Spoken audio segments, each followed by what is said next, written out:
welcome to the Biddeford Parsonage Museum, historical residence of Lucy Maud Montgomery during 1894-95. Come in, relax, and join us for Storytime with LM Montgomery. My name is Tiana Trowsdale, and today I'm going to be reading The Story of the Ruby Ring, an Incident at a Boarding School for Girls by LM Montgomery, first published in Philadelphia Times on September 25th, 1898, and again in Churchman on October 22nd, 1910.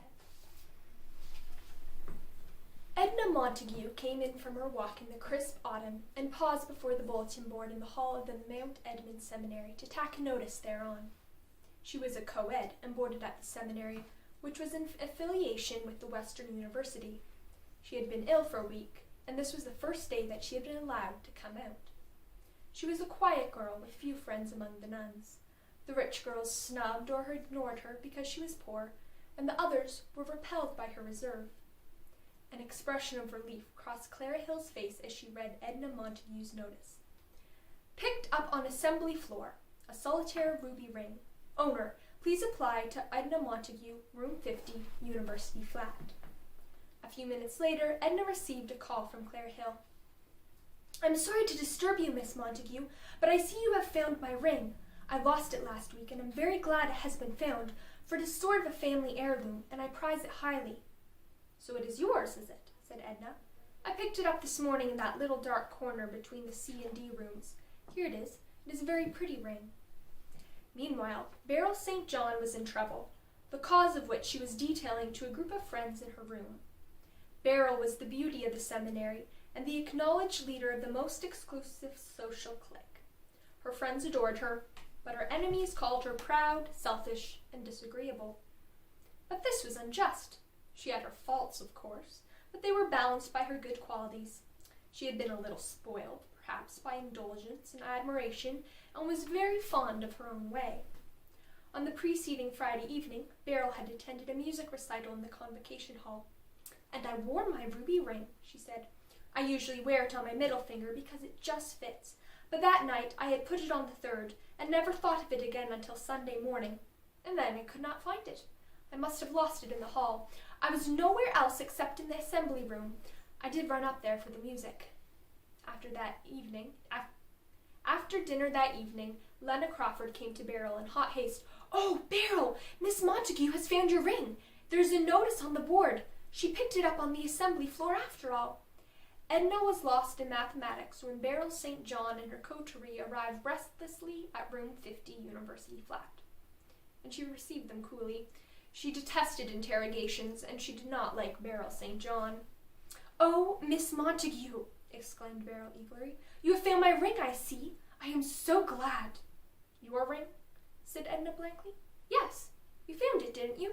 A ruby solitaire in a cloth setting? I found a ring on the assembly floor, certainly, returned Edna in bewilderment.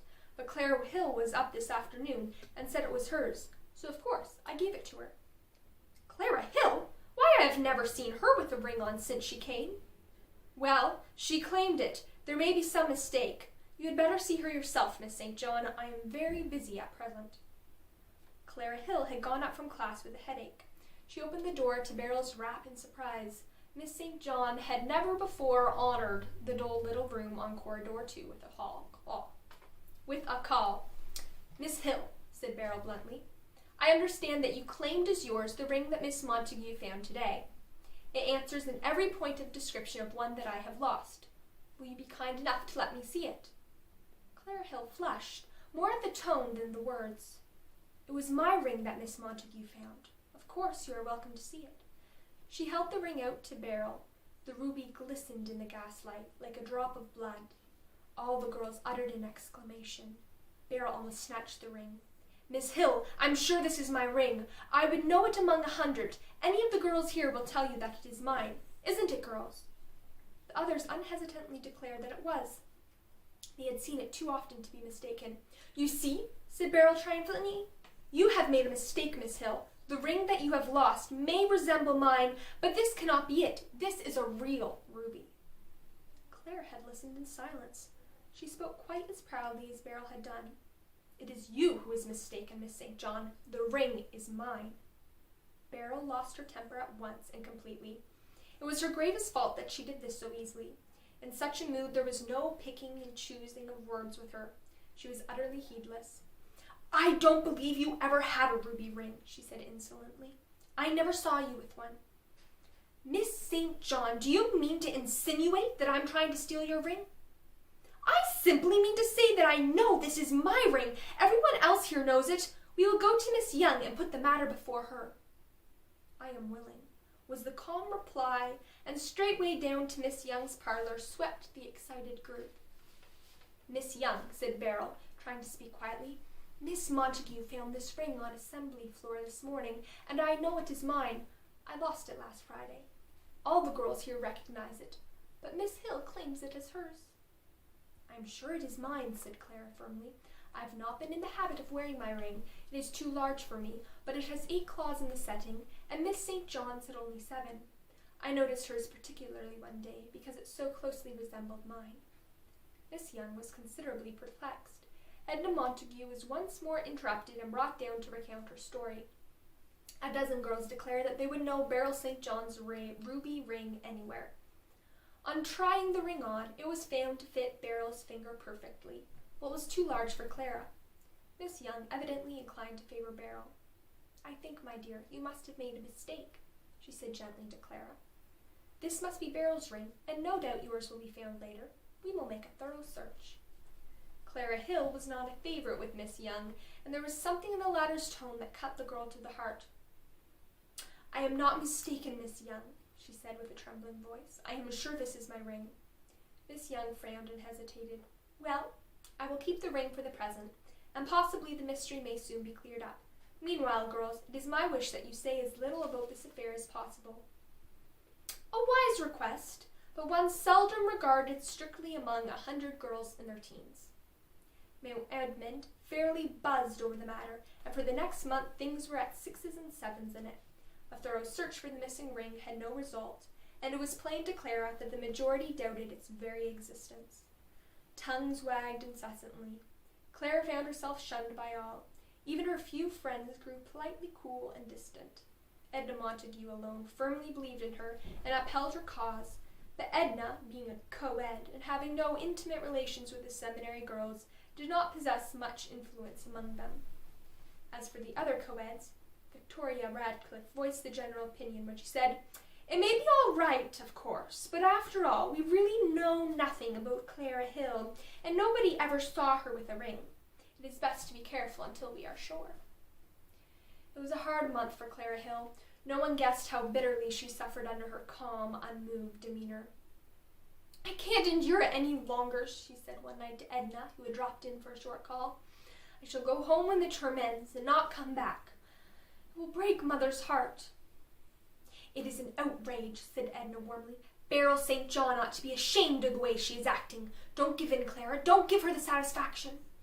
"I can't help it, Miss Montague. You know what I have endured. You are the only one in the whole college that believes in me.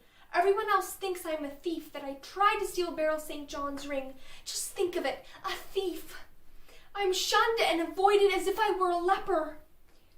Down in Beryl St. John's pretty room, at that very moment, a merry group were chattering. It was the night of Lena Crawford's music recital, and Beryl was dressing to attend.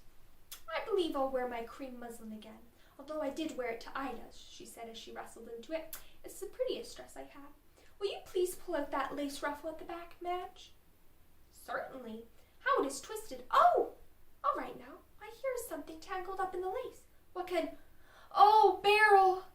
And Madge, with a dramatic expression, held in her hand a band of gold in which a single ruby glittered like a crimson star. It is on record that Beryl turned pale. The girls stared in silence. Blanche Adamson was the first to recover her tongue. "Oh, Beryl, and that was Clara Hill's ring after all."